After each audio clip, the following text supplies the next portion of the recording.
સાહેબને બોલાવશું ને પછી એનું આગળ તમારા માટે કોઈ આવ્યું નથી. મેડમ નહીં હાજર નહીં બોલાયો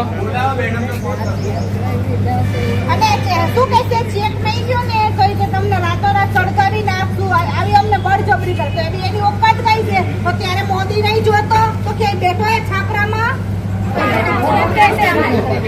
મારી નાખશું અમે કે ચાલી ઘર પાડી નાખશું સમજી તમને નહીં લેવાનું ઘર પાડી નાખશું અને આ વસ્તુ અમે પીએસએ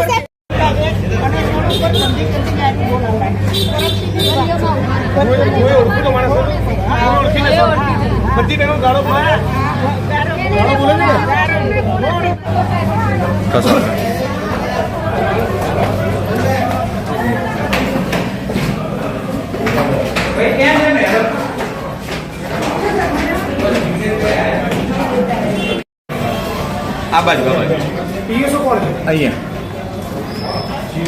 તમે તો પીઆઈ પીઆઈને ફોન કરીને એવું કહો કે જિગ્નેશભાઈ એવું કીધું છે કે તમારા એસીપી નહીં આવે ત્યાં સુધી હું પોલીસ સ્ટેશન નહીં છોડું આવું એમને જાણ થાય. બધાને લઈને પોલીસ કમિશનરના બંગલાએ જઈશ એમના ઘરે કચેરીએ નહીં આવું જિગ્નેશભાઈ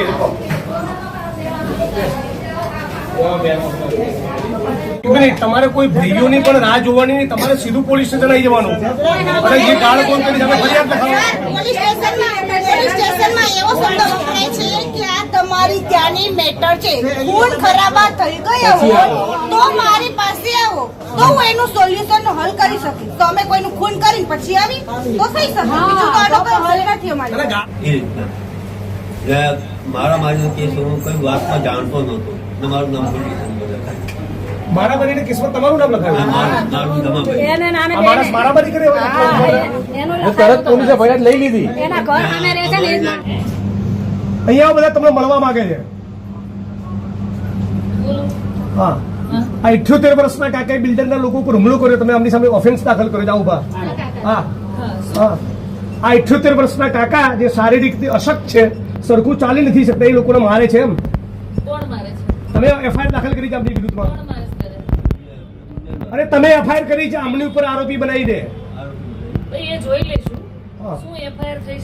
બીજું આ બિલ્ડરોના માણસો બધાને અશ્લીલ ગાળો બોલી જાય છે. બધી બહેનોને તમને અગાઉ ફરિયાદ કરી છે, લેખિતમાં પણ ફરિયાદ આપેલી છે.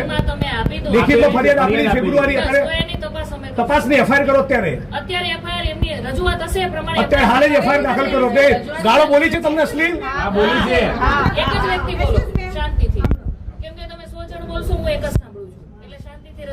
બીજું તમારા કોચરબના ઠાકોરવાસમાં દેશી દારૂનો અડ્ડો ચાલે છે. બીજું બાબુ ઠાકોરનો બીજો કોચરબમાં દારૂનો અડ્ડો ચાલે છે. ત્રીજો અડ્ડો ચાલે છે ઇંગ્લિશનો ઝાલાનો. ચોથો ચાલે છે કોચરબમાં ભીલવાસનો. કેમ ચાલે છે એ જવાબ પૂછવા આવે છે. કેમ દારૂના અડ્ડા ચાલે છે? તમે 78 વર્ષના વડીલ ઉપર ઓફેન્સ દાખલ કરો છો તો આ બધા બુટલેગર ઉપર ઓફેન્સ દાખલ કરો. હે પછી ખુલ્લા અડ્ડા ચાલે છે ને? ચાલે છે બધા.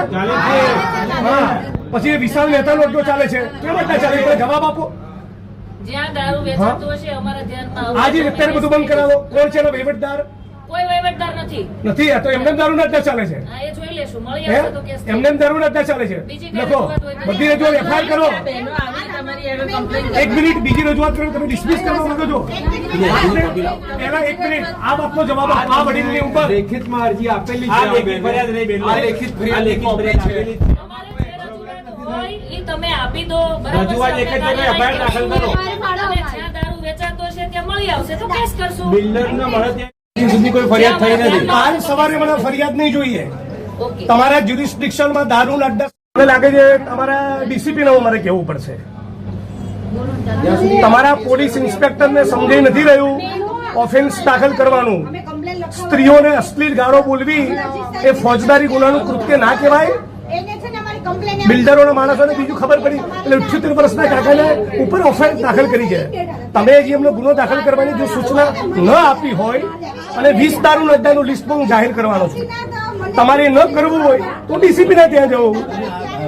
તમે મને ના પાડી દો તો હાલ ફોન મૂકીને ડીસીપી ને કહું.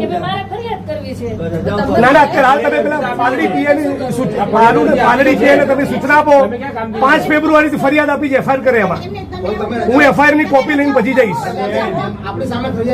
તમે એમને આદેશ કરો તમારાથી ન થઈ શકો તો મને પ્રેમથી ના પાડો તો સીપી ના ઘેર જવું ઓફિસ નહીં જવું ઘરે જઈશ નીકળજો અને બેન આપણને એકદમ વિનંતી અને શિસ્ત ભાષામાં કહું છું આવતીકાલ સાંજનો સૂર્ય અસ્ત થાય ત્યાં સુધી તમારા જ્યુરિસ્ડિક્શનમાં દારૂ જુગારની એક વસ્તુ મનાવી બધાની વચ્ચે કહું છું 4 તારીખે 11 વાગે ડીસીપી જોન સાથની કચેરીએ તમારા સસ્પેન્શનની માગણી લઈ જઈશ હું કહું એટલે કરવું જ ટેક ઇટ બી સિરિયસલી અને કોઈ પણ માણસ તમારો સ્ટાફ ઊંચા અવાજમાં બિલકુલ વાત ના કરે કેમ જિગ્નેશભાઈ આવ્યા હતા કોઈ ટણી બની ના જોઈએ ઓકે દાદા આવી ગયા